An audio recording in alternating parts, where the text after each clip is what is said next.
नया बजट, नई तजावीज़। वफाकी बजट मंजर आम पर पॉलिसीज मेकर्स का वफाकी बजट में अवाम की मांगों को नज़रअंदाज करना, तालीम हो या सेहत, हमेशा से पॉलिसी मेकर्स ने 3 से 5% हिस्सा रखा, जबकि दिफाई बजट को हमेशा तरजीह दी गई। क्या हम वाकई तरक्की की तरफ गामजन हैं? कश्मीर न्यूज़ चैनल के प्रोग्राम कायद का पाकिस्तान, आपकी पहचान पाकिस्तान में आपका मेजबान शेख अजीजुर रहमान हाजिर खिदमत है। हमारा मौजू है नया बजट, अवामी मसाइल। इन्हीं मौजूआत पर बात करने के लिए माहिर कानून, टैक्स एडवाइजर, साबिक सदर लाहौर टैक्स बार जनाब जमील अख्तर बेग साहब हमारी निशस्त का हिस्सा हैं। हम अपने प्रोग्राम में आपको खुशामदीद कहते हैं। अस्सलाम वालेकुम सर। वालेकुम सलाम सर। कैसे हैं सर आप? खैरियत से हैं? तो खैरियत सर। सर, हमारे देखने वाले नाजरीन की आगाही के सिलसिले में आपका तारुफ।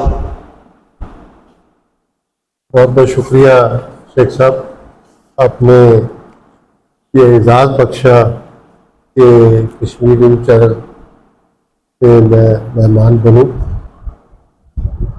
तो मुख्तसर सा तारफ़ ये है कि मैं तो एक देहाती कल्चर से मेरा तल्लक है, मेरे बैकग्राउंड से तल्लक है।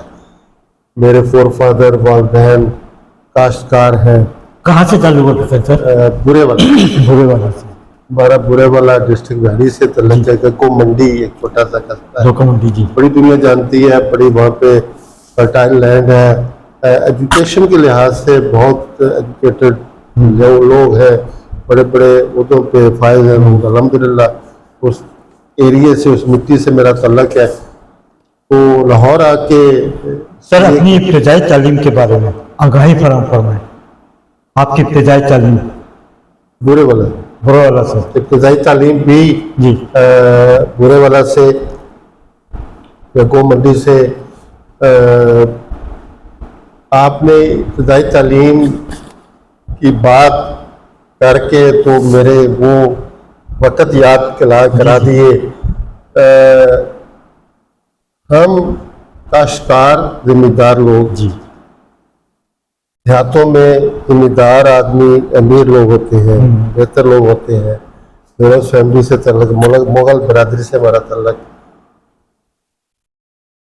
और मैं पढ़ने जाता था तो मुझे याद है कि स्कूल की फीस 5 आने होती थी जी। और हमारे वालदैन 1 पैसे, 2 पैसे, 5 पैसे जी। हमारे वालदैन जो अपने आप को जिम्मेदार कहलाते थे जी। वो 5 आने महीने के देने मुश्किल होते थे, क्योंकि जिम्मेदार के पास तो पैसे ही 6 महीने के बाद आते थे। तो यहाँ मैं जिक्र करना चाहूँगा जनाब जुल्फ़िकार अली भुट्टो साहब का, जिन्होंने तालीम मुफ्त की जी। मैं तीसरी चौथी में पढ़ता था तो जमीन पे बैठ के था, तो 5 आने देने मुश्किल थे, फिर तालीम मुफ्त हो गई। जी। और कॉलेज में मेरी जो फीस थी वो मुझे याद है कि 11 रुपये थी उसमें। तो इतनी हमें फिर स्टूडेंट कार्ड बने और हमारी ट्रैवलिंग मुफ्त हुई। 10 पैसे दे के तो हम कॉलेज जाते थे और कई दफ़ा बस वाले वो भी नहीं लेते थे। हम काश्तकारों के बच्चे कई दफ़ा कॉलेज से पढ़ के आ जाते थे, 1 पैसा भी खर्च नहीं करते। कॉलेज की तरफ कैसे जाना हुआ सर? पहले आपने से प्राइमरी सेकेंडरी तालीम हासिल की, उसके बाद आपने कॉलेज यूनिवर्सिटी देखी। कॉलेज जी। वो मेरे वालिद साहब की ख्वाहिश थी, रिक्वायरमेंट थी, शौक था कि मेरा बेटा पढ़े। और आपको सुन के हैरान होगा कि मैं गांव में से अकेला कॉलेज जाता था। तो ये हमारी बैकग्राउंड है। ये वहाँ से आके तो वो भी अजीब वाक़यात है जो जो जो जो जो इस एनवायरनमेंट में पड़ा हो, जिसके वालिदैन इस तरह के हो, तो उसका सीए कर जाना, सीए में दाखिला लेना। सीए कब किया सर? ये सीए कब किया आपने? कौन से सन में किया सीए? नहीं, हमारा फाइनेंस और अकाउंट्स है ना, चार्टर्ड अकाउंटेंट है, उसका तो टैक्स कॉर्पोरेट एडमिशन मैंने ग्रेजुएशन के बाद वो किया। ग्रेजुएशन कब किया आपने? ग्रेजुएशन मेरी 82 की, 82 की। तो करके तो आके सीए करना, ये वाकई अल्लाह की खास मेहरबानी और बुजुर्गों की दुआएं। माजी और मौजूदा निज़ाम तालीम के बारे में आपकी क्या राय है? जैसे कि आपने और हमने ज़मीन पर बैठ के भी तालीम हासिल की, और क्या राय है माजी और ये मौजूदा मैं निज़ाम नहीं कहता हूँ कि आप दुखती दुखती बातें कर देते हैं, जिससे फिर मुझे वो सारी चीज़ें वो ऐसे होना शुरू हो जाती हैं। हमने, मैं कुछ स्टोरियां नहीं सुना रहा, जी, जी, जी। बूढ़े नहीं है, अपने बहुत साथ ज्यादा। गुजरी हैं। ये कल की बात जी, है कल की बात है बेशक। कि हमारे उस्ताद जो होते थे वो हम मस्जिद जोर की और असर की नमाज मस्जिद में बाजमात पढ़ते होते थे। मस्जिद क्या बनी होती थी कि नीचे पराली फेंकी हुई और मस्जिद से बाहर नमाज पढ़नी। जी बिल्कुल।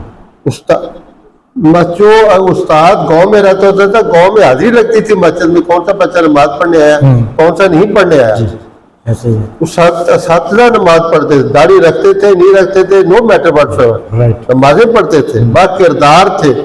मैंने ऐसे सातला से पढ़ा हुआ है, अल्लाह ताला उनकी जिंदगी बुलंद करे। हमारे ईरानी साहब थे और भी लोग थे, डेली सूट चेंज करके आते थे और आते साइकिल पे थे। जी ऐसे ही माजी में साइकिल होती है। जी बिल्कुल।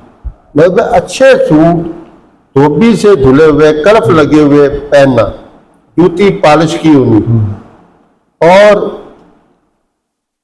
स्टूडेंट्स के लिए मैं वो ईरानी साहब की बात करता हूँ, वो मारते नहीं होते थे, कहते थे इससे बच्चे की तौहीन होती है। जी ये लेवल था हमारे एजुकेशन का। बेशक बेशक। आज और एहतराम, अब जैसे असातिज़ा के पास ये करैक्टर हो तो स्टूडेंट उसका क्यों नहीं एहतराम करे। बेशक बेशक। तालीम गवर्नमेंट की थी, सरकारी थी, सरकारी असातिज़ा से उनकी इज्जत होती थी।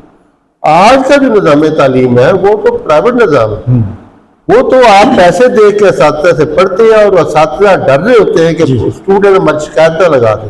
प्राइवेट तालीम फरोख्त हो रही है, तालीम फरोख्त हो रही है, प्राइवेट तालीम का राज है। और ये तालीम नहीं है। नई नस्ल का क्या मुस्तकबिल है? इसका मतलब ये आप जो इस वक्त मुआशरे में देख रहे हैं, ये उसी का शख्स है जी। कि तालीम है ही नहीं है, इल्म है ही नहीं है।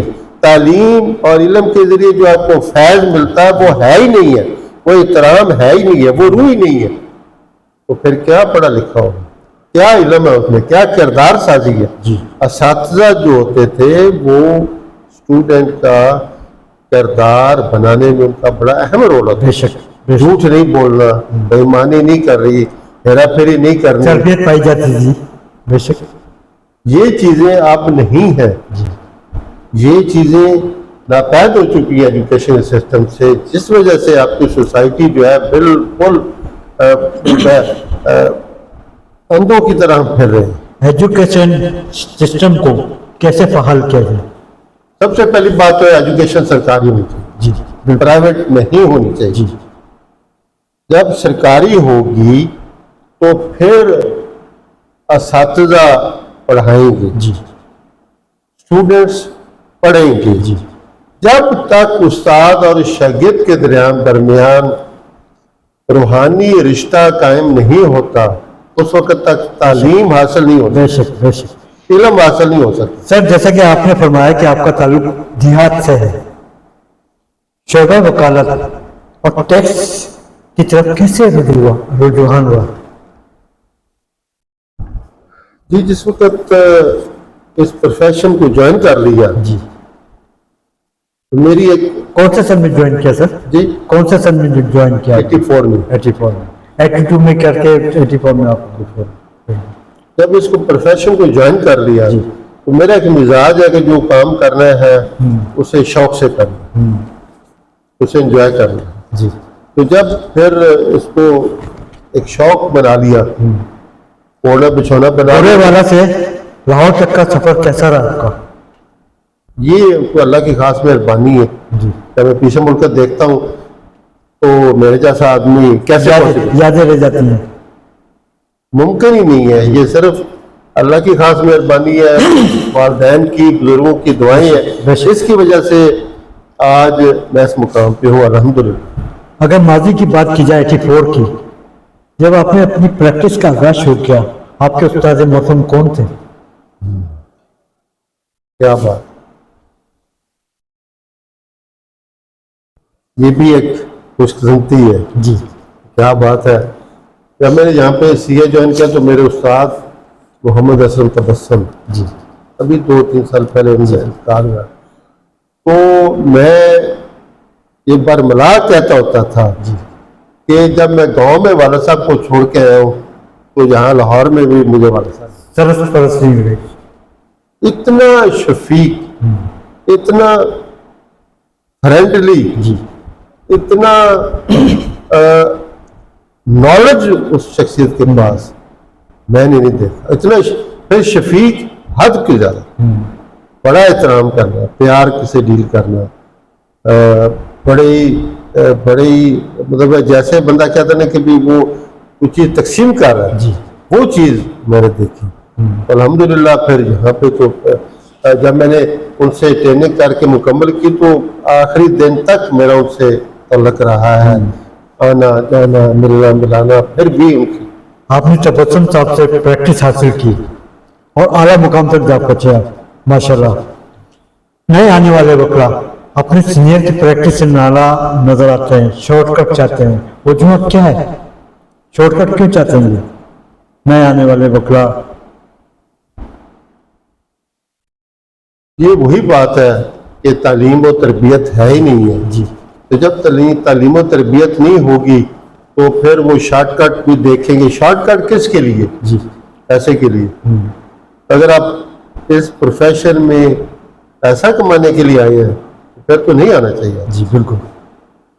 ये प्रोफेशन, ये सर्विस है, ये कंट्रीब्यूशन है हमारी। पैसा अगर कमाना हो तो पैसा तो हम देहातों में कहते हैं कजरों के पास भी बहुत है। पैसा कमाना बहुत आसान फन है।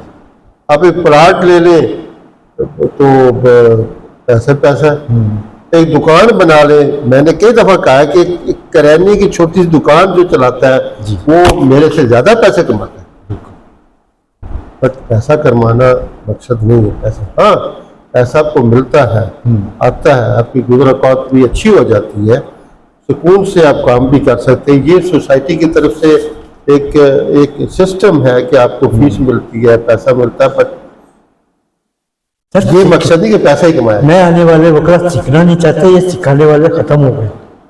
ठीक, नए आने वाले वकला जो है सीखना नहीं चाहते, ये सिखाने वाले खत्म हो गए। तफावत कहाँ पाई जा रहा है?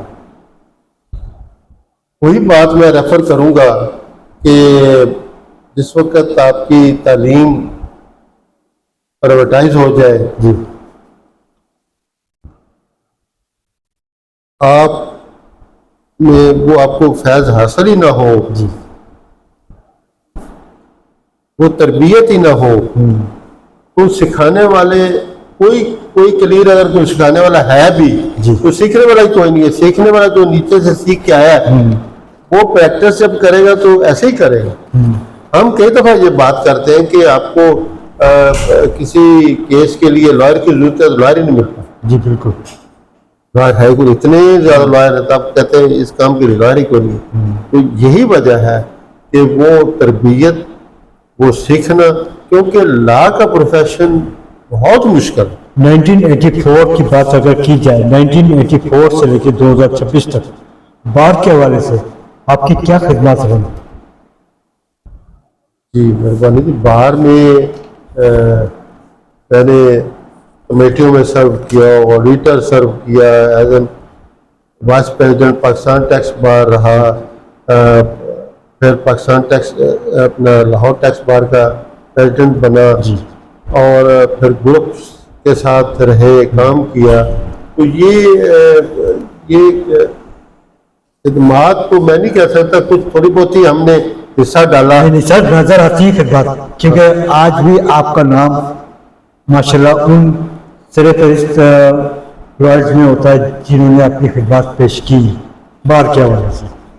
टैक्स के हवाले से और टैक्स की मौजूदा हालात के हवाले से एफपीआर के सिलसिले में आपने क्या तजावीज़ रखी हैं अपनी दौर में? मैंने बहुत कोशिश की, बहुत एफर्ट्स की कि एफपीआर को, फेडरल बोर्ड ऑफ रेवेन्यू को ट्रांसपेरेंट होना चाहिए, उसकी पॉलिसीज ट्रांसपेरेंट हो, जुडिशियस हो, और ऑब्वियसली इस तरह की कॉर्डियल पॉलिसीज हो जिससे आपको टैक्स ज़्यादा से ज़्यादा इकट्ठा हो, ज़्यादा से ज़्यादा रेवेन्यू आवाम का वो खजाने में जाए, फ्रिज ना हो। ये चीज़ें हमने करने की कोशिश की। अपीलेट का जो प्रोसेस है वो आसान हो, लोग इंसाफ हासिल कर सकें, लोगों की जो मिजरीज हैं वो कम हो सके। ट्रिब्यूनल लेवल पे जो चीज़ें हुई, अब अल्हम्दुलिल्लाह काफ़ी बेहतर हुई चीज़ें, बट ये तजावीज़ होती रहती है बार लेवल पे, कोशिश होती रहती है ताकि वकला को भी, प्रैक्टिशनर को भी आसानियाँ पैदा हों और गवर्नमेंट को रेवेन्यू भी मिले और जनरल पब्लिक का भी उसमें कुछ सुख का सांस ले। क्या आप किसी पॉलिटिकल पार्टी का भी हिस्सा हैं? नहीं। किसको लाइक करते हैं? है जी, किसको लाइक करते हैं? मैं प्यूर पार्टी को, पीपल्स पार्टी। मैं हमेशा से, मेरे फोर फादर हम जी प्यूर पार्टी को वोट करते हैं, लाइक करते हैं और हम उसको प्रमोट भी करते रहते हैं। क्या हम बात करते हैं 1984 से लेकर 2026 तक क्या आपको कभी हुकूमती सतह पर पेशकश हुई? हुकूमती नहीं होती रहती है, but is not accepted. Practice करते हैं तो फिर आप आजकल जो है इंडिपेंडेंट काम कर रहे हैं, आपकी कंपनी का नाम क्या है और इसकी क्या खिदमत है? मेरी फर्म का नाम है अख्तर महमूद मियाँ चार्टर्ड अकाउंटेंट्स, और ये फर्म जो है 2002 से एस्टेब्लिश हुई है। तो अल्हम्दुलिल्लाह हमने प्रोफेशन के लिए बहुत काम किया है, चार्टर्ड अकाउंटेंट प्रोफेशन के लिए बहुत काम किया है। आजकल आपकी किन मुकदमात पर प्रैक्टिस जारी है टैक्स के हवाले से? टैक्स के हवाले से आपकी क्या खिदमत है आजकल?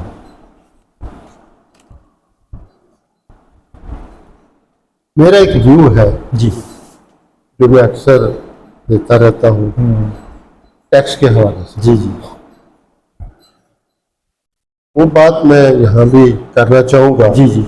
आजकल चेयरमैन साहब और वज़ीर खजाना साहब और ये पॉलिसी मेकर पॉलिसी में कहते हैं कि एफपीआर में करप्शन है। जी, मैं शायद वाहिद आदमी हूँ जो ये कहता रहता हूँ कि एफपीआर में करप्शन नहीं है। एफपीआर में करप्शन नहीं है।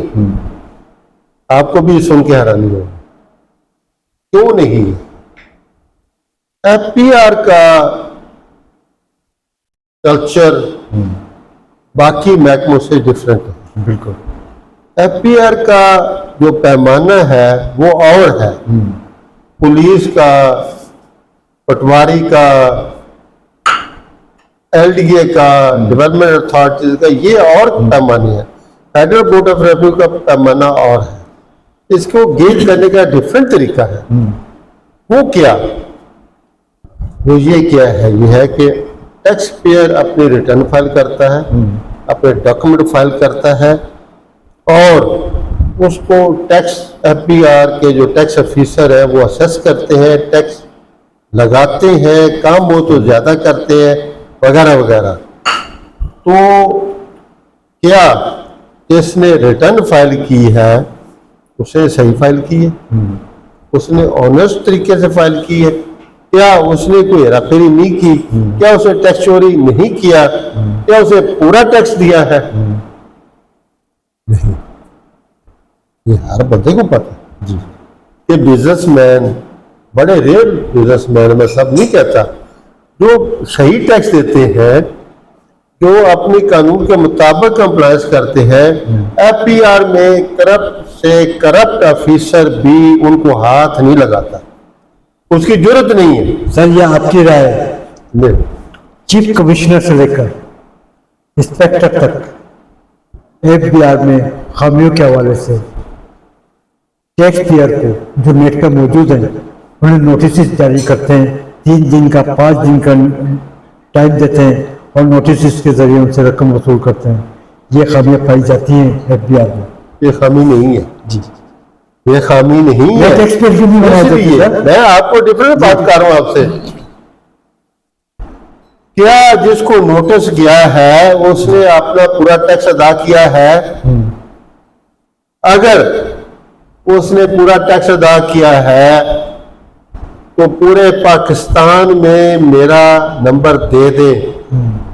अगर उससे एफबीआर का commissioner, chief commissioner, deputy commissioner पैसे तलब करे तो मुझे बुलाए, उसकी असेसमेंट होगी। मैंने कई दफा कहा उसका केस मैं हाई कोर्ट तक फ्री लड़ूंगा।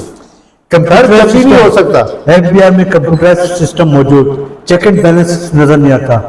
नेट पे जो टैक्स पेयर मौजूद हैं उनको नोटिस भेजकर उनको माहिर करना, नए टैक्स पेयर क्यों नहीं बनाए जाते सर? सर नोटिस भेजना एफबीआर का काम है। चेक करना कोई 10% भी टैक्स पेयर क्यों नोटिस नहीं जाते। पहले कंप्यूटर बैलेटिंग होती थी, 5% 7% कंप्यूटर सिलेक्शन करता तो उसको ऑडिट होता था। अब वो भी नहीं होती। अब आपने इतना एफबीआर को डरा दिया हुआ है, इतना बदनाम कर दिया, वो भी उन्होंने छोड़ दिया। अब कमिश्नर देखते हैं कि नीचे से अगर किसी केस में इन्वॉल्वमेंट हो कि इसमें टैक्स चोरी किया हुआ है, कुछ इधर सब उसको नोटिस भेजते हैं और वो नोटिस भी बाकायदा फैक्ट्स एंड फिगर के साथ होता है। आपके ख्याल में नए टैक्स पेयर को कैसे नेट पे लाया जाए? नए टैक्स पेयर को जी, टैक्स पे कैसे लाया जाए, नेट पे कैसे लाया जाए? ये अपनी बात मुकम्मल कर लूँ ना जी, बिल्कुल। फिर मैं इसका जो ये अलग टॉपिक है। जी बिल्कुल। मैं ये कहता हूं कि अगर सबसे पहली बात बड़े मैं नुक्ते की कर दूं, लंबी बात नहीं हम करते, कि अगर तो सर टैक्स पेयर पूरा टैक्स अदा करता है तो एफबीआर उसको कुछ नहीं कहे, ना कश्मीर में, ना गिलगित बल्तिस्तान में, ना पाकिस्तान के किसी प्रोविंस में। राइट। अगर टैक्स पेयर एफबीआर के मुताबिक जी जी, डिपार्टमेंट के मुताबिक करोड़ रुपया टैक्स बचाया है तो डिप्टी कमिश्नर 5 लाख जमा करा देता है, 5 लाख रिश्वत ले लेता है तो वो कुछ भी नहीं किया। अगर वो उसको करोड़ रुपया टैक्स लगा दे तो आपकी मशीनरी हिल जाए, आपकी मशीनरी इसके मुताबिक बनी नहीं है। सरमायादार इतना कमजोर नहीं है कि वो इस तरह होने देगा, वो तो डिप्टी कमिश्नर उठवा देंगे। लेकिन सर सरमायादारी निजाम तो खत्म होता जा रहा है, तवानाई बहरान, सनअती रुख तबाह, रियल एस्टेट को प्रमोट किया जा रहा है।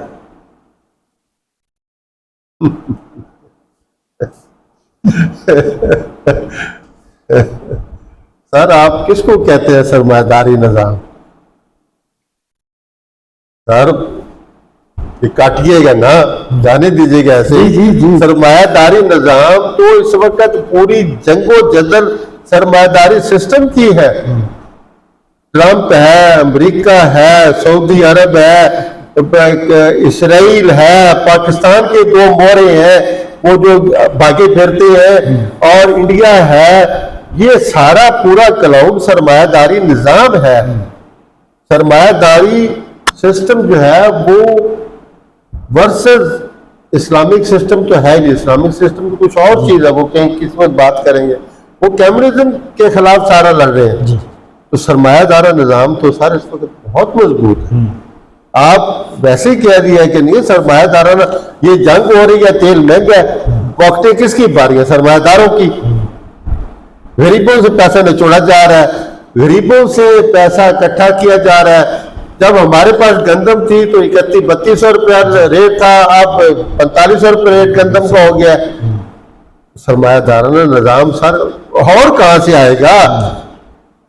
ये तो लोगों का खून निचोड़ा जा रहा है और सरमायादार ऐसे ही करता है। टैक्स चोर कौन और टैक्स चोर कौन और टैक्स चोरी कहाँ हो रही है? हर जगह हो रही है टैक्स चोरी।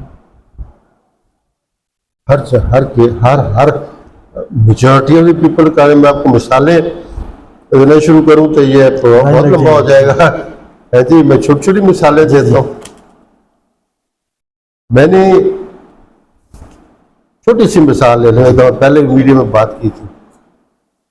यहाँ मेरे पास छोटा सा रेस्टोरेंट होटल है जी। चाय का, नहीं दूध दही वगैरह का। तो शाम को 1 बजे मैं गया उनके पास, वो कुछ लिख रहा था। मैं कहा भाई क्या लिख रहे हो? कहते ये दूध जाता है खोखे पे, तो वो लिख रहा हूँ। मैं कहा कितना चला गया? कहते 285 लीटर चला। 250 सर, इतना सारा खोखा। जैसे ये बच्चे ने देहातों होटलों में दुकानों पे चाय देते हैं, उसके समय खोखा। मैं कहा भी इसको कितना दूध जाता? कहते 300-400 300 350 लीटर रोज जाता है। तो मैंने कहा भाई इसकी वो चाय कैसे बनाता है, उसका फार्मूला क्या है, रेसिपी क्या है? कहता है जी 3 किलो दूध होता है, 2 किलो पानी होता है, 5 लीटर। ठीक सर, अगर 300 लीटर दूध जाता है तो 500 लीटर चाय। ठीक है। अगर 4 कप 1 लीटर से बनाए, हालांकि ज्यादा बनते हैं, तो 2000 कप। अगर 50 रुपए का 1 कप लगाए तो कितनी सेल होगी सर? 1 लाख रुपए। 60,000 का उसमें से दूध है।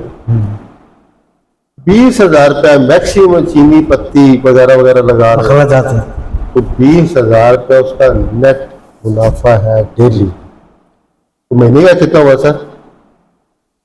6 लाख रुपये। तो साल का कितना हुआ सर? 72 लाख। सारा सर ना उसको पता कोई टैक्स है, ना उसको पता कोई प्रोफेशन टैक्स है, ना उसको पता कोई PRA है। यहां मेरे साथ इधर एक रेडी पे, खोती रेडी पे फ्रूट पर आता है, वो तो उसे 2.5-3 लाख रुपया डेली से प्लाटों का अंदाजा। ये बिल्कुल हमारे पास नीचे गेट के ऊपर बाहर उसे 2-3 छापियां रखी हुई है फ्रूट वाले ने। तो अभी मेरे पास पिछले साल आया था कि जी मैंने रिटर्न जमा करवानी है। मैं तुमने क्या करवानी है? पता चला कि आप वो तीसरा प्लाट ले रहा है। कौन सा चार्टर्ड अकाउंटेंट, 3 प्लाट है, किस वकील के पास इतने हैं? ठीक है सर, ये सरमायादाराना निजाम के पास बहुत पैसा है, आप तसव्वुर नहीं कर सकते। हाँ, अब कह रहे हैं कि उसको बेहतर कैसे किया जा सकता है? सर बेहतर ऐसे किया जा सकता है कि सर बैंकों से, मैं अभी बड़ी मैच्योर है, आ जाएंगी चीजें, मैं आज बात कर देता हूँ। बैंकों से कैश काउंटर खत्म कर, राइट, सारी चीजें ऑनलाइन कर दें।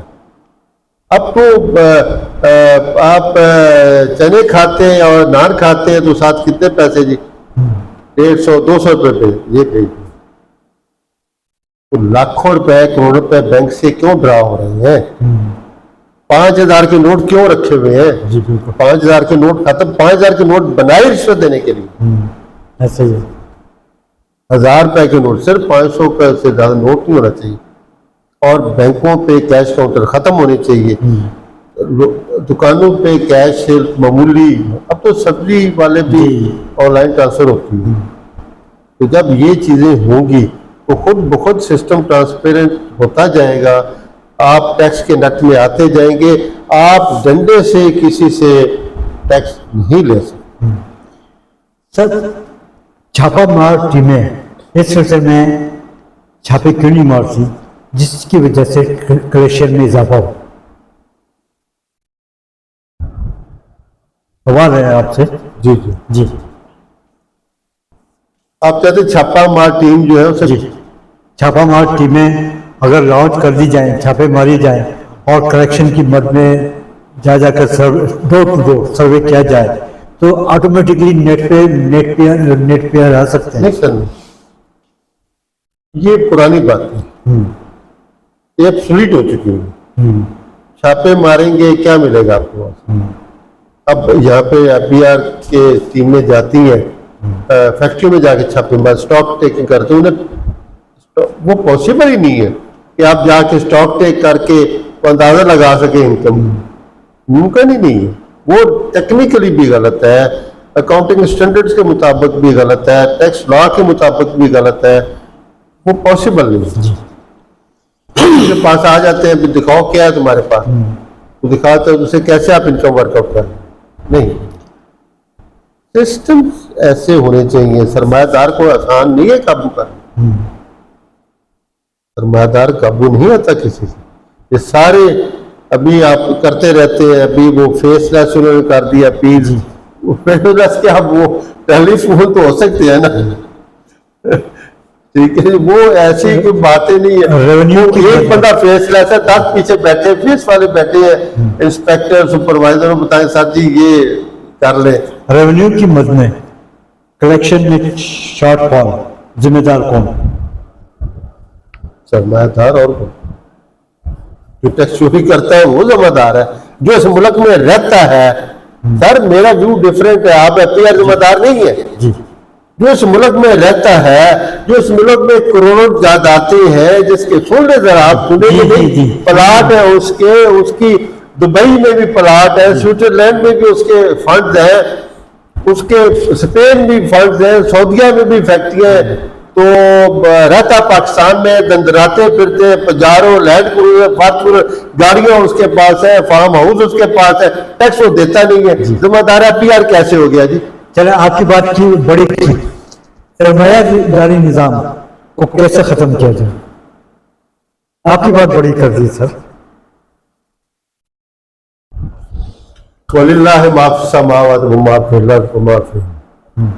अल्लाह कहता है कि जमीन और आसमान और उसके अंदर जो कुछ सब मेरा है। बेशक अगर इस बात आयत पे अमल करें, सरमायादारी निजाम खत्म हो जाएगा। इस्लाहात की जरूरत है है, जी? इस्लाहात की जरूरत है सर ओनरशिप खत्म कर जी। आप जमीन ओन नहीं कर सकते, जमीन के रिसोर्सेज ओन नहीं कर सकते, आप जायदादें ओन नहीं कर सकते। कुरान आई सरमायादारी निजाम खत्म करने के लिए। अल्लाह ताला ने बार बार कहा, अल्लाह ताला ने कहा जमीन पे अकड़ कर चले, जी बेशक। ये जमीन मेरी है, ये आसमान मेरा है, ये मैंने इसको बनाया है, मैं इसको चला रहा हूँ। बार बार कहता अल्लाह ताला, वो खत्म हो जाएगा। क्या आप समझते हैं कि कलेक्शन, टैक्स कलेक्शन ही जरूरी नहीं, जबकि मुआशी मसाइल की वजह सरमायादारी निज़ाम है? पाकिस्तान में सबसे ज़्यादा टैक्स पेयर मौजूद, कलेक्शन मौजूद, ईरान और बांग्लादेश से ज़्यादा है कलेक्शन हमारे पाकिस्तान की। तो आप किस तरह फाल देख रहे हैं एफबीआर को? दोबारा एफआईआर को क्या करें? फाल किस तरह बनाया जाए? सरमायादारी निज़ाम को ख़त्म करते हुए मुआशी इस्तेकाम कैसे लाया जाए मुल्क को? इस वक्त आपका सरमायादारी निज़ाम तो ख़त्म होना मुश्किल है, अभी पॉसिबल नहीं है, नजर नहीं आ रहा, क्योंकि हमने उस पर कोई काम ही नहीं किया। अभी तो हमने सूद को ख़त्म करने के भी टाइम थोड़ा रह गया, अभी तक कुछ नहीं किया। तो वो तो है, वो तो रहेगा।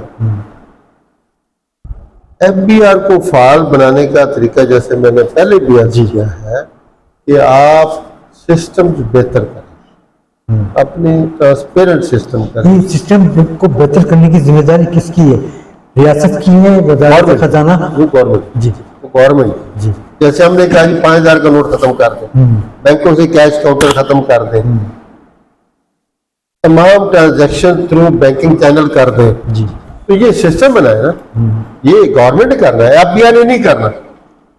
5000 का नोट एफबीआर खत्म नहीं कर सकता, ये गवर्नमेंट करना है। गवर्नमेंट ने लॉ पास करना है कि जी ये ट्रांजैक्शन थ्रू कैश नहीं होगी।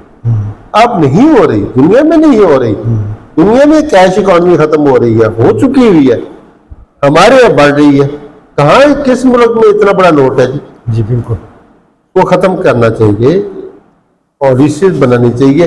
ये अजीब सर, तमाशा। पाकिस्तान में कानून साजी मौजूद, पॉलिसी मेकर मौजूद, पॉलिसियां बनाई जाती हैं, अमल दरामद नजर नहीं आता, इम्प्लीमेंटेशन नहीं होती। तो वो इम्प्लीमेंटेशन जनरल बातें हैं, जी ठीक है, वो जनरल बातें हैं, कुछ कानून बनते हैं उन पे अमल नहीं होता। हम तो स्पेसिफिक पर्टिकुलरली टैक्सेशन अथॉरिटीज की बात कर रहे जी। हैं। तो यहाँ तो कानून बनाए नहीं जाते।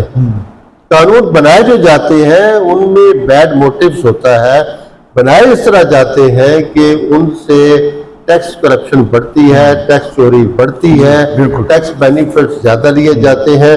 और साथ FBR भी तो इन्हीं में से है। जी एक भाई की फैक्ट्री है, दूसरा भाई अफसर लगा हुआ है। बिल्कुल ऐसे। एक भाई वकील है, दूसरा भाई कमिश्नर लगा हुआ है। एक भाई हाई कोर्ट का जज है तो छोटा बेटा टैक्सी प्रैक्टिस करता, ऐसा ही होता है। जी जी बिल्कुल ऐसे ही। वो हम हमारे किसी मुआशरे के हिस्से हैं। वो हम ये कहें कि वो रिश्वत नहीं लेंगे, भाई आपने करोड़ रुपए बचा लिया, उसने 5 लाख ले लिया तो कौन सा जुर्म कर, वो करप्ट है, आप ईमानदार है। जी मैंने कई दफा कहा है कि इस वक्त पाकिस्तान में जब टैक्स लिटिगेशन की बात करते हैं तो इस वक्त हम रोज केस करते हैं, पता कीजिएगा, जी, जी। वहां से आप फीडबैक लें। मेजॉरिटी केसेस, अपील्स, असेसमेंट्स, इस चीज पे कंटेस्ट हो रही होती है कि जी हमें नोटिस नहीं मिला, जी हमें इतला ही नहीं मिली, आपने ऑर्डर पास कर दिया, आपने अपील फैसला कर दिया, हमें पता नहीं चला, टाइम बार्ड होगी, ट्रिब्यूनल पर उसको कंट्रोल करता है वगैरह वगैरह। कोई नोटिस क्यों नहीं मिला? नोटिस इसलिए नहीं मिला कि वो FBR ने अपने IRS के पोर्टल में डाल दिया। नोटिस देने का तरीका ये होता था कि नोटिस सर्वर आज भी डेजिग्नेशन मौजूद है, उदा मौजूद है, नोटिस सर्वर जाता था साइकिल पे,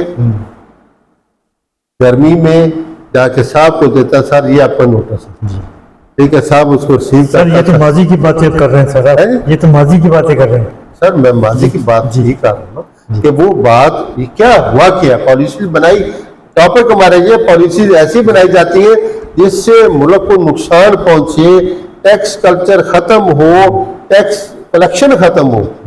बात इस टॉपिक पे हम कर रहे हैं। तो मैं ये सबसे इंपॉर्टेंट लिटिगेशन नोटिस की है। पहले ये मैं दोबारा फिर उसी बात पे पहले जाता था नोटिस सर्वर कि जी ये नोटिस है जी आपका, ये रिसीव कर ले बंदा नोटिस, उसका अकाउंटेंट, उसका बेटा, उसके घर वाले, कोई मुंशी रिसीव करे था जी, तो तारीख पे पहुंच जाते हैं, तो उसे पता भी नोटिस आया, मैंने जाना है। जाना इसे क्या किया गया, उसको पता है क्यों खत्म किया गया, क्या प्रोपेगेंडा किया गया मियां साहबान ने और लोगों ने और सरमायादारों ने। इससे ये हरासमेंट होती है जी हमें डर लगता है। नोटिस सर्वे आता है जी, वो करप्शन करते हैं जी, हरासमेंट की करप्शन क्या करते हैं, 10 रुपए ले लेते हैं, साइकिल पे आते होंगे, उनका 10 रुपए देते, तो ये करप्शन है। हर लेवल देखे ये करप्शन है। उस गरीब आदमी का जिसका पसीना गिटों तक बह रहा है, उसको अगर आप 10 रुपए साइकिल पे आता है दे देते हैं तो ये करप्शन है। आप सारी सेल डिक्लेयर न करें, ये करप्शन नहीं है। जी बिल्कुल। वो क्या किया, जब ये इक़्तिदार में सरमायादार आए, इन्होंने उसे कहा जी ये नोटिस सर्वर नहीं जाए। नोटिस सर्वर से करप्शन है, नोटिस सर्वर से हरासमेंट है, जिसे भेजा है उससे कोई हरासमेंट नहीं है, क्योंकि ये गरीब आदमी थे ना, ये गरीब आदमी की दाल चूल्हा चल जाता था, ये करप्शन है। वो इन्होंने कहा जी आप नोटिस बाई TCS भेजें, फिर कर दिया कि अब सिस्टम ऑनलाइन पे भेजें, अब आराम से मुकर जाते हैं, नोटिस तो मिला ही नहीं जी। ठीक है, जब नोटिस मिला नहीं है तो ऑर्डर जो पास हुआ इलीगल हो गया, खत्म हो गया। करोड़ों का टैक्स बनता है, one stroke of the pen, तो जज खत्म नहीं दी, ये गलत है, रिमांड बैक कर दे, कैंसिल कर दे, आदमी से फारिग। तो बेशुमार केसेस इस टॉपिक पे लगे हुए। इदारों में खामियों के हवाले से बातें तो सब करते हैं, अदालत करने को कोई तैयार नहीं होता, क्यों? अदारा इदारों में खामियों के हवाले से बातें तो सब करते हैं, अदालत करने को कोई तैयार नहीं होता, क्यों? अदालत करने को जी सर वो बात फिर दोबारा हम पीछे चले जाएंगे। जी अजाला शुरू का होता है जब हमारी फेयरनेस हो, कमिटमेंट हो, मुल्क के साथ हम लॉयल हो, मुल्क की तरक्की के ख्वाहिशमंद हो, तो फिर बातें होती हैं और जहाँ पे आपकी खामियां होती हैं उनको प्लग करते हैं। राइट। जब हम बात ये कर रहे हैं कि पॉलिसीज ऐसे बनाई जाती हैं कि जिससे मुल्क का कल्चर खराब हो, टैक्स रेवेन्यू कम हो, टैक्स रेवेन्यू में जो खराबियां हैं उनको एक्सप्लॉइट करते हुए हम अपना टैक्स बचा सकें। जब ये टैक्स ऑफिसर असेसमेंट करते हैं वो इतने एक्सपर्ट भी नहीं होते, बिल्कुल अपडेट भी नहीं होते। उन्हें भी पता है कि भी ये सारी झूठ रिटर्ने हैं, ये इसमें से कुछ पकड़ लेंगे, वो आ जाएंगे, वकील आ जाएंगे, मालक आ जाएंगे, लेन देन करके कुछ गवर्नमेंट खजाने में चला जाएगा। तो जितना भी टैक्स इकट्ठा होता है वो रूटीन में जो आते हैं सिस्टम्स, तो जैसे भी जोड़े टैक्स की प्रोविजंस है, गवर्नमेंट अदारों से पेमेंट होती है, टैक्स होता है, डिफेंस के अदारे पेमेंट करते हैं, टैक्स करते हैं, इंपोर्ट पे कट जाता है, बैंक पेमेंट करते हैं। तो जितनी भी कलेक्शन है आपकी थ्रू सिस्टम अगर आ रही है तो वो आ रही है, सेल टैक्स है। By human efforts of the APR are the lawyers are the APR जो सरमायादार नहीं आ रहा, ना पॉसिबल।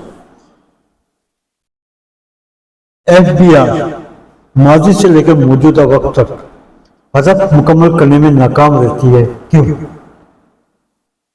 फिर बार बार सवाल हो, यही वजह है। जी यही वजह है कि आपके सिस्टम उस तरह नहीं है। जी मिसाल के तौर पे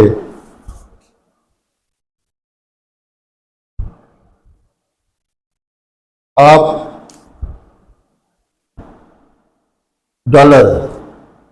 डॉलर का रेट 100 रुपए से पिछले साल कुछ में 100 से 200 रुपए पे हो गया। जब डॉलर का रेट बढ़ा 100 से 200 हो गया तो इंपोर्ट होगी तो सेल टैक्स बढ़ गया, कस्टम ड्यूटी बढ़ गई, सीवीटी बढ़ गया, एक्सपोर्ट होगी तो टैक्स बढ़ गया। अच्छा, जब इंपोर्ट होगी तो टैक्स बढ़ा तो आगे जिसने खरीदा उसने आगे रेट बढ़ा दिए, जिससे आगे बेचा उसने उस पर टैक्स डिडक्शन बढ़ गई। तो जब डॉलर 100 से 200 हुआ तो टैक्स कम से कम 100% तो मिनिमम तो बढ़ना चाहिए। टैक्स का रेट एवरेज रेट जो इंक्रीज है तो 25% आई। अभी साले मारा 25% हमने इंक्रीज कर लिया, तो 200 से ज्यादा बढ़ना चाहिए था। और किसने टैक्स बचाया, किसने टैक्स चोरी किया? सरमायादार ने। वफाकी बजट 2026-27 किसके तर्ज अमल पर बनाया गया जिसमें अवाम, तालीम, सेहत को नजरअंदाज किया गया? बजट क्या बनता है? ये टैक्स रेट 1 से 2% कर दें जी, ये टैक्स रेट 1.5 है तो 1% कर दें, ये 6 है 7% कर दें। ये क्या बजट है? इससे क्या आप पढ़ेंगे? क्या इस पे आप कंप्रीहेंड करेंगे? क्या इस पे आप व्यूज देंगे जी? अगर आपका 13 ट्रिलियन था 15 ट्रिलियन कर दिया, कैसे बन गया? बिल्कुल कैसे हो गया? कैसे हो गया? ठीक है, उसमें डेट सर्विसिंग इतनी हो गई, टोटल खर्चे इतने हो गए, वो कैसे हो गए, क्यों हो गए? कोई पता नहीं है आपको, कोई इंफॉर्मेशन नहीं है, कोई बेसिस नहीं है, कोई अजम्पशंस नहीं है आपके पास। देखो बजट तो हो तो मुझे पता हो कि जी ये खर्चा वो हो रहा है, इसके अजम्पशन क्या है? ट्रांसपेरेंट जी 4 लाइनों का बजट होता है, 6 लाइनों का कर ले पाकिस्तान का, बाकी सारी कहानी होती है, बिल्कुल बाकी सब बेवकूफ बनाया जाता है। ये ऐसे ही बनता है, ये ट्रांसपेरेंट नहीं है, माजी से ऑनेस्ट वर्किंग नहीं है। जी, माजी से हम देखते चले आए हैं कि वफाकी बजट के बाद मिनी बजट पेश नहीं किए जाते थे। अब तो हर हफ्ते मिनी बजट पेश किए जाते हैं, क्यों?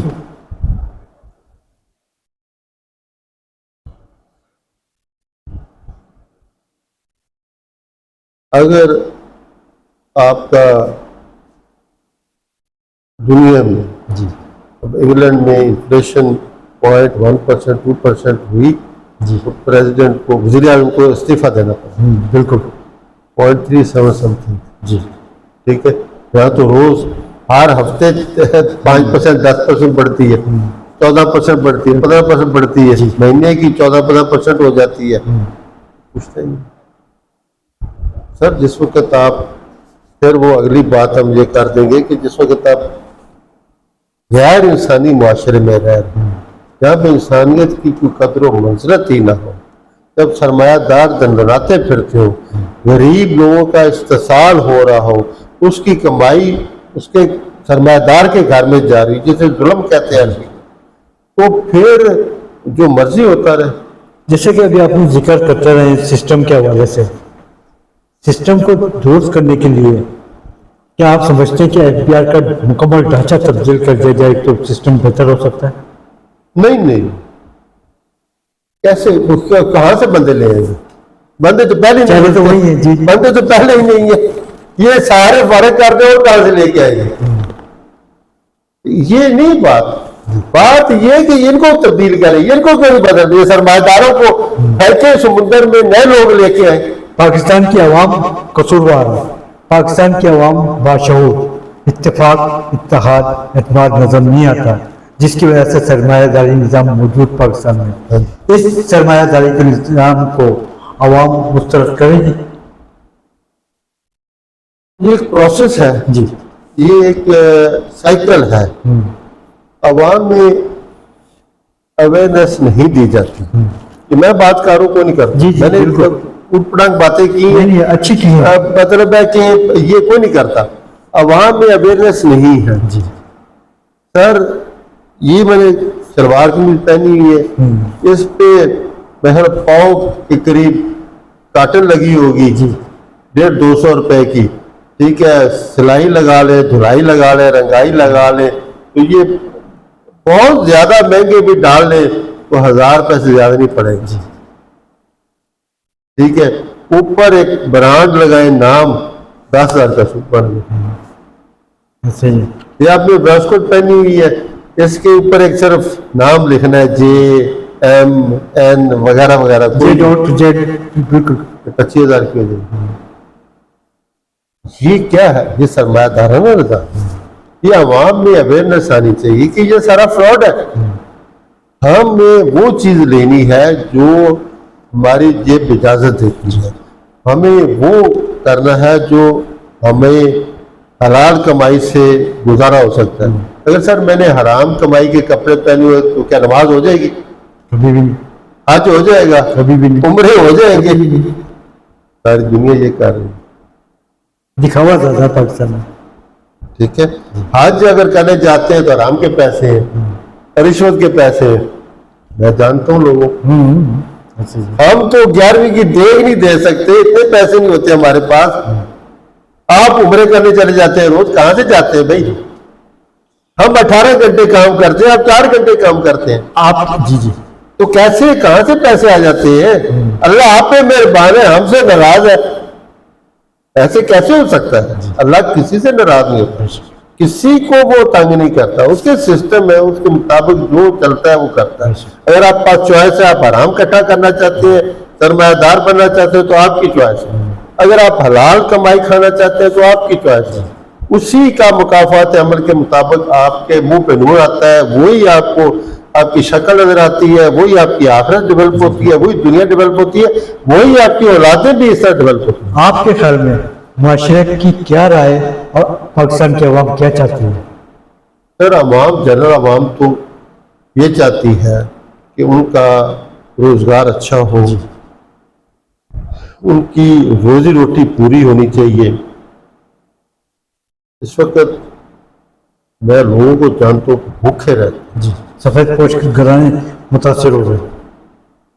सर आप सुन के हैरान होंगे, आपको ये बातें को नहीं करता, ना कोई ऑब्जर्व करता है कि मजदूर दिन को आधी रोटी लेते हैं। जी, वो फूंक मारे रोटी उड़ जाती है, वो रोटी भी आधी लेते हैं। पूरी रोटी मजदूर नहीं अफोर्ड कर सकता, उसको आप देते क्या हैं? क्या 25, 30, 40 हजार में आप एक घर चला के दिखाएं? चूल्हा नहीं जलता सर, बिल्कुल आपका दिन एक दिन नहीं गुजरता, बिल्कुल।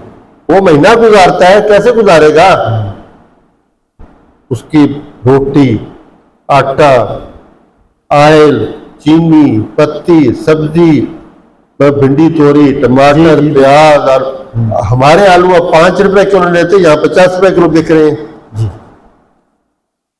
वहां भिंडी 10 रुपए लेते, यहाँ 250 रुपए की बिक्री होती है। बिल्कुल। ये क्या है? ये आवाम में अवेयरनेस अगर आ जाए जी। कि हमें जितनी जरूरत है उतनी चीज लेनी है, जितनी जहां आपने चीज महंगी है वहां पे वो ना लें। आप बड़े बड़े स्टोर में जा देखे, रेट देखे, क्या लेंगे? जी, बिल्कुल। क्यों नहीं बोलते हैं, क्यों नहीं कहते? 5%, 10% तो फर्क नहीं पड़ता, जी, मगर 90% जो लोग हैं वो उस चक्की में पिसते हैं जो वो 5%, 10% शो करते हैं। अगर एक बच्चा लैंड क्रूजर में जा रहा है तो मेरा बच्चा भी कहेगा हमारे पास भी होनी चाहिए। कहां से आएगी? 1947 से लेकर 2022 तक जितनी भी हुकूमतें मुसल्लत हुई पाकिस्तान में, मुल्क की तरक्की के लिए और अवाम के लिए कोई पेशरफ नजर नहीं आई। आप क्या समझते हैं कि बैटरी कैसे लाई जाए मुल्क में? मुआशी मुस्तहकम कैसे मजबूत किया जाए? सर कोई बात, जी, इस्तेसाल बंद हो, जी, जिसकी जितनी जो मेहनत करता है उसका फल उसको मिले तो मुआशी इस्तेकाम हो। अगर मेहनत एक करे, मेहनत 100 बंदे करें और जो खजाना है वो एक बंदे का भरे जी। और वो नंगे भी रहे, धड़ंगे भी रहे, भूखे भी प्यासे रहे, तो कैसा हालात होता है? और वो आराम से या उठ के बाहर चला जाए या कब्र में चला जाए, इनको कौन जवाब दे? आजकल बैंक अकाउंट होल्डर को तहफुज़ात पाए जा रहे हैं बैंकों के हवाले से। बैंक बगैर वजह बताए बगैर अकाउंट क्लोज कर रहे हैं, तहफुज़ात बड़े पाए जा रहे हैं। उनकी तहफुज़ात को कैसे दूर किया जाए?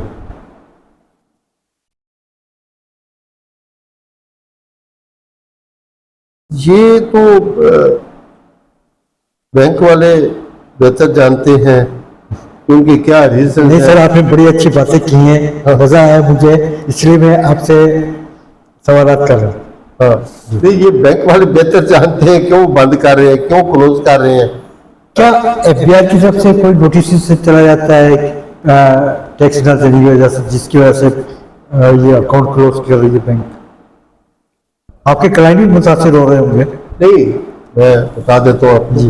एक तो FBI के पास राइट है कि अगर वो रिकवरी करना चाहे तो वो बैंक अकाउंट टैच करके तो पैसे ले सकता है।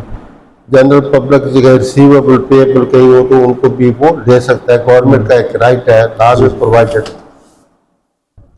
अभी तो कुछ मेरे इल्म में ये है कि बैंक वैसे ही अकाउंट ब्लॉक कर देते हैं कि सस्पिशियस ट्रांजेक्शन है जी, आपको पता नहीं जैसे पैसे आए हैं वो वेरीफाई नहीं हो रहा है। वो अकाउंट होल्डर कहता है जैसे आए हैं वो मेरा भाई है, उसे बाहर से पैसे भेजे, उसे मुल्तान से भेजे, उसने इस्लामाबाद से भेजे, वो भी वेरीफाई करना आपका काम है, मेरा काम है। जी, तो ये इस तरह की भी तंगियां आवाम को फेस करनी पड़ रही हैं। तो ये वही चीजें हैं, ये पीछे बैंक है, बैंक है तो सरमायादाराना निज़ाम है। क्या बैंक वाले तंग करेंगे, लोग पैसा बैंक में रखना छोड़ेंगे, कैश इकॉनमी होगी, कैश इकॉनमी होगी, दबा के फ्रॉड होंगे, हेराफेरी होंगे, पैसे कमाए जाएंगे। तो ये सारे कोई ना कोई बैक एंड पे कोई ब्रेन सोच रहे होते हैं कि किस तरीके से अल्टीमेटली नुकसान स्टेट का होता है और टैक्स का होता है। हुकूमत पाक ईरान तिजारती अजम $10 अरब ले जाने का अज़म रखती है।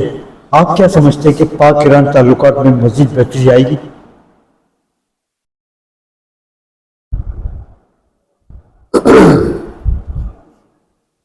अगर तो सरमायादाराना हुकूमत रहेगी तो फिर तो बेहतरी नहीं आएगी। जी अगर अवाम की हुकूमत होगी तो जरूर मुल्कों में बेहतरी होगी। आपकी किस मुल्क के साथ बेहतरी है? अफगानिस्तान के साथ क्या इशू है? जी इंडिया के साथ क्या इशू है? India number 1 country in population, दुनिया वो आबादी है, मार्केट है। चाइना के साथ क्या आपके तल्लुकात है? कुछ भी नहीं। रशिया के साथ कैसे हैं? लेकिन चीन तो पाकिस्तान का हमेशा दोस्त रहा है सर। है जी, चीन तो पाकिस्तान का दोस्त है। चीन दोस्त कहता है ना, आप तो नहीं कहते ना उसको। तो वन साइडेड लव है ना। जी आपने क्या बनाया है? वो सी पैक सी पैक किधर गया है? राइट, तो वो चाइना बेवकूफ है, जो सरमायाकारी करेगा। महाकारी करेगा। मतलब आपने यहाँ कौन वहां यहाँ चाइनीज कत्ल होते रहते हैं। जी पागल है। चीन पाकिस्तान का दोस्त, पाक चीन ताल्लुकात को मद्देनजर रखते हुए चीन पाकिस्तान को नए कर्जे आसान शराइत पर पेश करेगा। हाँ जी, ये तो जिंदा रखने के लिए, पिछले कर्जे बचाने के लिए होता रहता है। कभी वो आसान शराइत पे दे देता है, कभी वो दे देता है, कभी वो। भिखारियों का और काम क्या होता है कि कर्जे ले लेके गुजारा करें। तो हमारा जो एक्सपेंडिचर लेवल है, तो आप कंपेयर करें ना, पाकिस्तान की वज़ीर आज़म का बजट कितना है और प्राइम मिनिस्टर यूके का बजट कितना है। चलिए ट्रम्प के साथ कंपेयर कर ले, उसका इतना बजट है कि उसकी इतनी डिस्क्रिप्शन है जितनी यहाँ पे है। क्या वो वहां पे तो प्रेसिडेंट एक बंदे को मुलाजिम नहीं रख सकता? जी बिल्कुल। यहाँ आप जो मर्जी कर दे। IMF की नई शराइत, जो कड़ी शराइत है, वो क्या है? किसकी? IMF की। टाइम है आपके पास? जी जी टाइम है सर, मुझे मजा आ रहा है जब मैं आ रहा बात कर। इस टॉपिक पे मैं अपना व्यूज दे दूं। जी जी बिल्कुल। IMF क्या करता है? हमें कर्जा देता है। जी किस शक्ल में डॉलर देता है? डॉलर में। ठीक है, उसे वापस किस तरह लेना है? डॉलर में लेना। डॉलर में। जी IMF कहता है जी कि बिजली के रेट बढ़ा दे। ये एग्जम्पशन खत्म कर दे। जी पेंशनर पे टैक्स लगा दे, एग्रीकल्चर टैक्स लगा दे, फर्टिलाइजर का रेट बढ़ा दे, सुई गैस का रेट बढ़ा दे। इससे क्या होगा? IMF का कर्जा पे होगा। क्या इससे डॉलर इकट्ठे हो रहे हैं? जी हो रहे हैं? नहीं हो रहे। IMF फिर क्यों कहते हैं?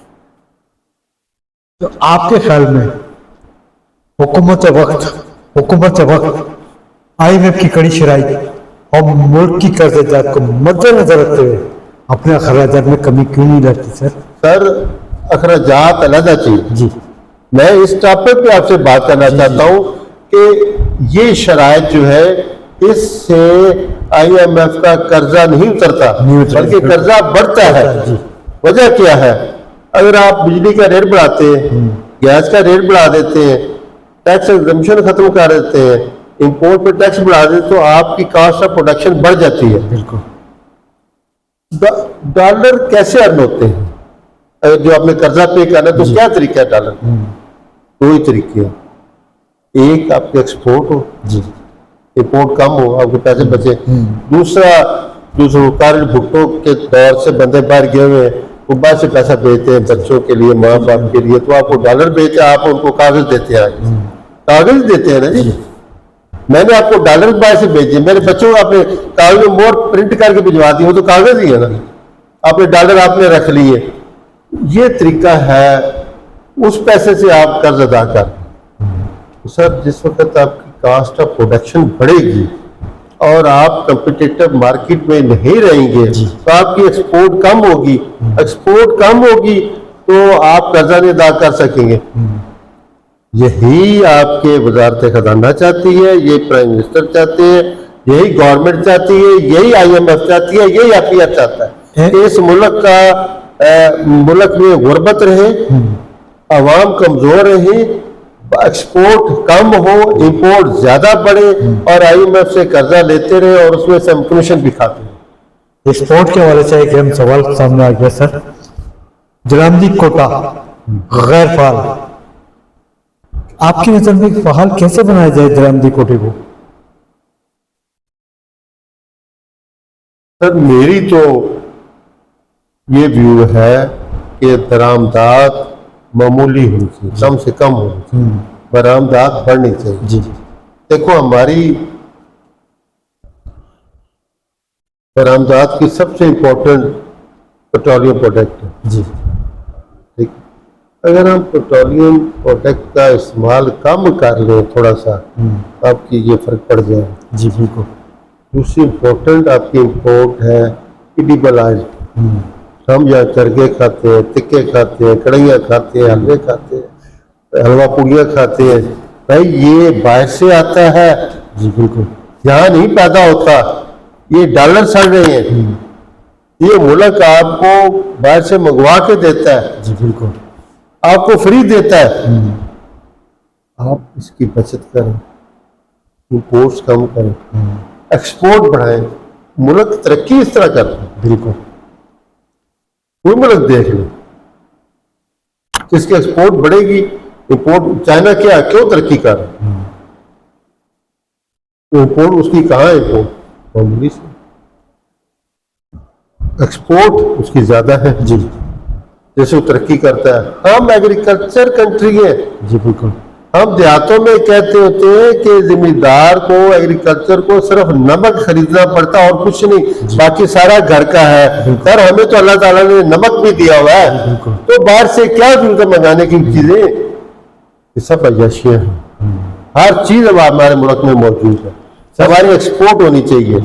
एक्सपोर्ट होगी, ये देखें आप, ऑब्जर्व करें, गंदम कितनी होती है, चावल कितना होता है, मकई कितनी होती है, किन्नू कितना होता है, आम कितना होता है, मीट कितना होता है, सेब कितना ज्यादा होता है, आड़ू इस वक्त, सर आड़ू नॉर्दर्न एरिया के प्रोडक्शन थी, देहातों में तक में, छोटे छोटे शहरों में, लाहौर में इतने से ढेर लगे रेडियो पे आड़ू मिल रहा है।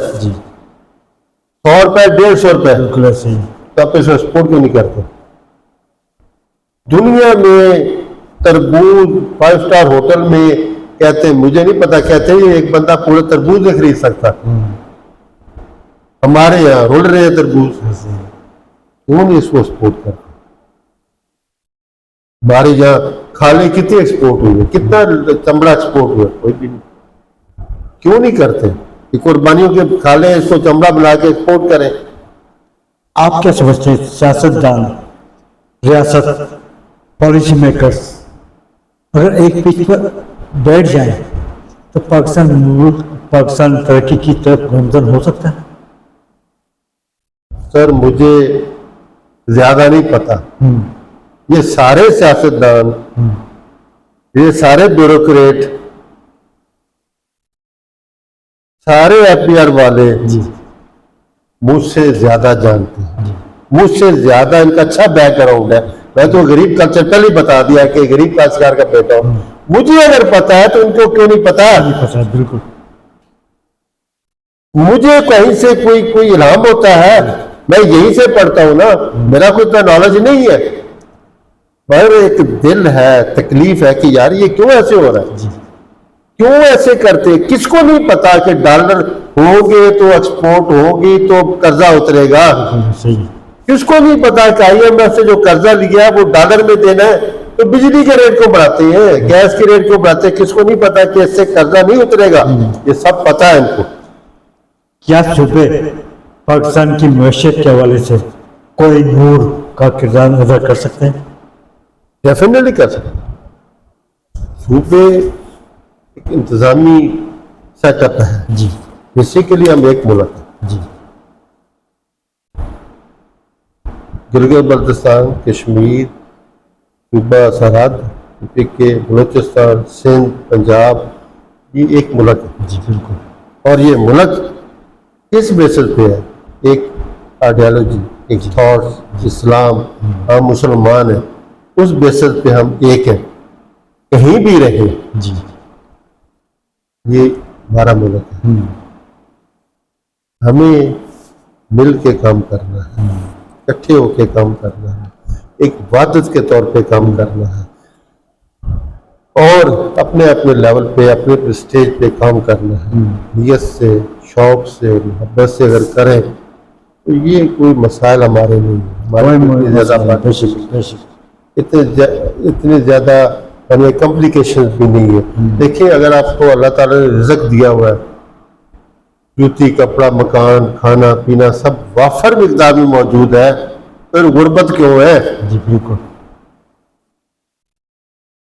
वो एक दिन टिकटॉक पे एक लड़की उसको पूछ कहती है पाकिस्तान के दरिया कितने? वो कहते हैं जी 5। उसने कहा जी नहरें कितनी? पता कितने लाख? तो नलके कितने? करोड़ों। वो कहता है मरे फिर नहाते क्यों नहीं हो? सर, इतनी चीजें अल्लाह ताला ने दी है तो फिर आप गरीब के गरीब है। नेमतों से नवाजा है। नेमतों से नवाजा है। और वो टेस्ट है एग्रीकल्चर में, फसलों में, फलों में, मालूम कहीं नहीं है। मालूम बिल्कुल। इस आम का मुकाबला कौन नहीं कर सकता, सेब का मुकाबला कौन नहीं कर सकता, किन्नों का मुकाबला कौन नहीं है, आलू का मुकाबला कौन है, लीची है, पता नहीं क्या क्या फल है, आलू बुखारा है, खुमानी है, ड्राई फ्रूट्स, पता नहीं क्या क्या है। तो ये क्यों नहीं? मतलब नमक है, नमक एक्सपोर्ट कर ले तो पता नहीं कहां तक हम पहुंचे। IT एक्सपोर्ट कर ले। ईरान अमेरिका जंगबंदी में पाकिस्तान को जो पजराई मिली है, आप क्या समझते हैं कि इससे पाकिस्तान कुछ फायदे उठाते हुए सिफारती ताल्लुकात मजबूत बना सकता है? तो मेरा व्यू डिफरेंट है जरा, बस इसको जी जी, नो इशू। कुछ भी नहीं है। क्या आपने किया तो क्या उसने किया तो क्या ये कोई रोल है? ये आई डेडली अगेंस्ट है। क्या आप हुकूमत की खिदमत से मुतमईन हैं? जी, क्या आप हुकूमत की खिदमत से मुतमईन हैं? नहीं, ये अब आपको सारे बता ही रहे हैं कि बात क्या है। कि जो आप लूटमार कर रहे हैं, तमाशा लगा रहे हैं, आप कह रहे हैं कि बहुत अच्छा है, तो आवाम मर रही है, खुदकुशियां कर रही है, काश्तकार की बुरी हालत है, मजदूर की बुरी हालत है, किसान की खवातीन की बुरी हालत है, एजुकेशन का बुरा हाल है, सेहत का बुरा मुकाम है। मतलब कोई चीज सीधी है ही नहीं है। क्या आपको रोशन पाकिस्तान नजर आता है? रोशन पाकिस्तान नजर आता है आपको? हाँ जी, इसमें कुछ ऐसी चीजें हैं कि पाकिस्तान रोशन है बहुत ज्यादा। जैसे मैंने बताया कि अल्लाह के फजल से डिस्पाइट दैट कि इस मुल्क के एग्रीकल्चर को तबाह किया जाता है, एग्रीकल्चर अपनी धुन में लगा हुआ है। जी। हमारे पास नौजवान बहुत ज्यादा है। जी। नौजवान का काम करना और बूढ़े का काम करना जमीन आसमान का। इन हालात सारी एक होता है कि एक रेस लग रही है, दौड़ लगाते हैं तो सब दौड़ते हैं तो एक को पकड़ लेते हैं, जकड़ लग जाते हैं, तो फिर भी वो दौड़ पड़ता है, फिर भी भागता है, पीछे 2 बंदे उसकी टांगे पकड़ निकला जा रहा है, भागा जा रहा है। तो पाकिस्तान के ये हालात है। हमारे नौजवान, हमारे लोग, हमारी आवाम, सर, एज ए होल हम ऑनेस्ट लोग, एज ए होल हम झूठ नहीं बोलते, एज ए होल हमारे दिलों में दर्द है, हमारे अंदर खौफ खुदा है। सर, मेरा मतलब है कि अगर कोई बंदा फौत हो जाए तो 5, 6, 10 सफ़े जनाजे की हो जाती है। मस्जिद भर जाती है कुलों के लिए। अब सोमवार को, हफ्ते को, इतवार को सुबह 10 बजे खोलो देखें मस्जिद भरी हुई। कौन से मुल्कों में ऐसे होते हैं? शादियां होती हैं, लोग शादियों पे नाच गाना करते हैं, डांस करते हैं, खुशियां मनाते हैं। ये रोशन नहीं है तो और क्या है? मस्जिदें भरी होती हैं, नमाजें भी पढ़ते हैं लोग। ये जो नमाज पढ़ते हैं वो आप कहेंगे बेईमान है। सर, हमारे मुआशरे में बेहतर करैक्टर के लोग, अगर मारा है आपने तो ये सरमायादारी निजाम में। अगर कोई बंदा मजबूरन हेरा फेरी करता है, बेईमानी करता है, तो पहले उसकी सोच देखें वो कहाँ से आ रहा है। जी जी बिल्कुल।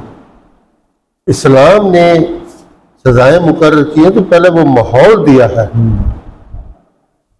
अगर उसने इस्लाम ने अगर जना के 80 कोड़े सजा रखी है तो पहले ये मियार मुकर्रर किया है कि मुसलमान बहन भाई है। जी ये ट्रेनिंग तरबियत की है इस्लाम ने बेशक कि भाई ये बहन जा रही है, ये भाई जा रहा है, ये बाप जा रहा है, ये बेटी जा रही है। तो फिर अगर तू करता है तो फिर उसको सजा है। तो जहां पे जानवर रह रहे हो आपने तरबियत ही ना की, पहले स्टार्ट तालीम से की है। जी। जब किसी को आपने तालीम में ये बताया ही ना हो कि हम बहन भाई हैं, हमारा मुआशरा एक एक यकजहती का मुआशरा है, बच्चों को पता ही ना हो तो वो कुछ जुर्म करे तो उसकी सजा कुछ और है। बट अल्हम्दुलिल्लाह हमारे यहाँ वो जुर्म भी नहीं है। जी बिल्कुल। मेरी प्रेडिक्शन है कि हमारी आइंदा दौरों में हमारी क्रिमिनोलॉजी कम होती जाएगी, क्राइम्स कम होते जाएंगे। ये सिस्टम है, प्रोसीजर है। अगर आप हमने बात की टैक्स सिस्टम की तो टैक्स सिस्टम को भी आप प्रोसीजर में ले आएंगे तो आपका टैक्स चोरी का निजाम कम हो खत्म हो जाएगा। जाएगा बिल्कुल। जैसे आपने लैंड रिकॉर्ड को कंप्यूटराइज कर दिया, उसमें बेशुमार सिविल लिटिगेशन कम होती जा रही है। जैसे जैसे आप आईटी के थ्रू चीजों को सिस्टम बनाते जाएंगे आपकी करप्शन कम होती जाएगी। इसी तरह अगर आप एपीआर में भी और सरमायादाराना निजाम को सिस्टम में लेके ये भी इतना प्रॉफिट इससे ज्यादा नहीं ले सकोगे। ये जो सरकार पे है जी, इतनी जरूरत कैसे है सर? इतना पावर, इतनी जरूरत हाँ जी, ये अगर किसी में होगी तो करेगा, करेगा जी। अगर नहीं है तो नहीं है। कश्मीर पे बात करते सर। 27 अक्टूबर 1947 कश्मीर का यूम दिन। कश्मीरी अवाम अपने हकूक से महरूम, आज़ादी के मुंतज़र है। आपके तजर्बात की रोशनी में मसला कश्मीर का हल क्या है? सर हम तो रुकारे भुट्टो की बातें करते हैं जी कि जब ओरिजिनली जब ये पाकिस्तान बना तो क्या हुआ कि जहां आबादी जिन जिन ममालिक जिन जिन हिस्सों में जो जो आबादी थी वो उस मुल्क के साथ, जहाँ हिंदू आबाद थे वो हिंदू के साथ चले गए, जहाँ मुसलमान आबाद थे मुसलमान के साथ। मिनॉरिटी जो थी उन्होंने माइग्रेट कर दिया, यहाँ से हिंदू चले गए उधर से मुसलमान आ गए। अपार्ट फ्रॉम दैट के वो सिखों ने, मुसलमानों ने, काफरों ने, हिंदुओं ने कत्लो गारत हुई, ये वो क्या बात है, हम उस बात नहीं करते, पर ये बेसिक चीज है। तो जहाँ मुसलमानों की मेजॉरिटी है वो मुसलमानों पाकिस्तान का हिस्सा होना चाहिए। कश्मीरी मुजाहिदीन की बेतहाशा कुर्बानियां,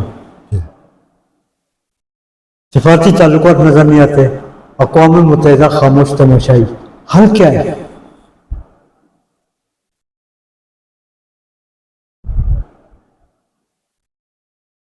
हल सर ताकत है, ताकत होनी चाहिए। हाँ, कमजोर की तो कोई हैसियत नहीं है।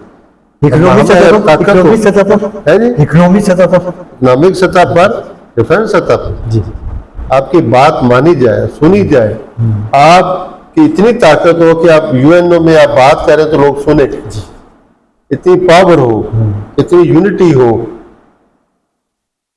सफारती तल्लुकात आपके बहुत अच्छे हो, आप वीवीआईपी हो मुल्क आपका, तो फिर मसाइल बहुत हल होते हैं। अगर आप रेलीगेटेड सोसाइटी में रहें, रेलीगेटेड नेशन हो और बाहर आप ये कहें कि हम करप्ट हैं, बेईमान हैं, खुद बताएं, खुद कहें, दूसरे तो नहीं कहते, तो फिर कौन सुनेगा? मोदी सरकार का अंधा कानून, मिसाल मलिक इंसाफ की फरहमी के हवाले से दर बदर के दरवाजे खटखटा रही हैं। यासीन मलिक जेल में कैद है। आप क्या समझते हैं कि मिसाल मलिक की काविशें रंग लाएंगी और यासीन मलिक को कोई इंसाफ मिल पाएगा? ये आज़ादी जो है ये क्योंकि अब इस जनरेशन में तो देखी नहीं है जी, उन्होंने आज़ादी की जंग में हिस्सा लिया, जी, आज़ादी के लिए एफर्ट्स की, कोशिश की, उन्हें पता है कि आज़ादी और आज आज़ाद जिंदगी उसकी क्या अहमियत है। बेशक। ये खून जो बहता है, ये जो जंगोजदल होती है, ये जो तकलीफ़ें उठाई जाती हैं, ये जो कैदो बंद की सोबतें बर्दाश्त की जाती हैं, ये सारा एक अल्लाह ताला की यहाँ महफूज और होता है। और कोई वक्त आता है, कुछ चीज़ें फिर बाहर आती हैं, उसके नताज मिलते हैं। जब कोई नताज का वक्त होता है तो उसमें कई सालों की, कई सदियों की खून, कोशिश, जगराते, मेहनतें, वो सारी शामिल होती हैं। तो हर बंदा, हर ख़वातीन व हज़रात, हर बच्चा, हर बूढ़ा अपना हिस्सा डालता रहे, अल्लाह के वजह से कुछ न कुछ जरूर। फील्ड मार्शल आसिम मुनीर, वज़ीर आज़म पाकिस्तान मोहम्मद शहबाज शरीफ ने हाल ही में आलमी सतह पर कश्मीर को उजागर किया है और कश्मीर की आज़ादी के सिलसिले में जो जद्दोजहद की है। आप क्या समझते हैं कि इन दोनों लीडरान की वजह से कुछ असरात मुरतब होंगे? नहीं, ऐसे ही है, आप कह रहे हैं, ऐसा तो मुझे तो नहीं लग रहा कि कोई असरात मुरतब हो रहे हैं। आज़ाद कश्मीर की हर एक की अपनी अपनी हमारी कोशिश है। हर फर्द का कोई ना कोई रोल होता है। वज़ीर आज़म एक बंदा है, जी चीफ ऑफ स्टाफ भी एक बंदा है, आप भी एक बंदे हैं, मैं भी। जी फिर वही आवाज़ उसकी है, वही आवाज़ आपकी है, वही आवाज़ मेरी है। तो हम क्यों ना इकट्ठे हो, क्यों ना इकट्ठे मिलकर आवाज़ उठाएं? प्लेटफॉर्म पे आए, बिल्कुल। क्यों चीफ आर्मी स्टाफ क्यों करे, मैं क्यों ना करूँ, मैं क्यों ना करूँ, आप क्यों ना कहें, मैं 25 को आवाम क्यों ना कहे। तो ये हम सब का बहैसियत कौम फर्ज बनता है, हम अपने अंदर इत्तेहाद पैदा करें, यूनिटी पैदा करें, एहसास पैदा करें, ऑनेस्ट हो जाए।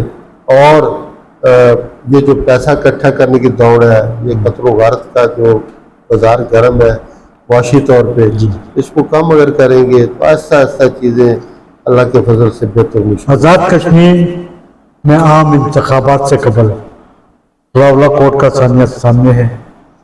एक्शन कमेटी के मुतालबात सामने आए कि पाकिस्तान से 12 सीटें ख़त्म की जाएं। आप क्या समझते हैं कि एक्शन कमेटी के मुतालबात जायज़ है या नाजायज़ है?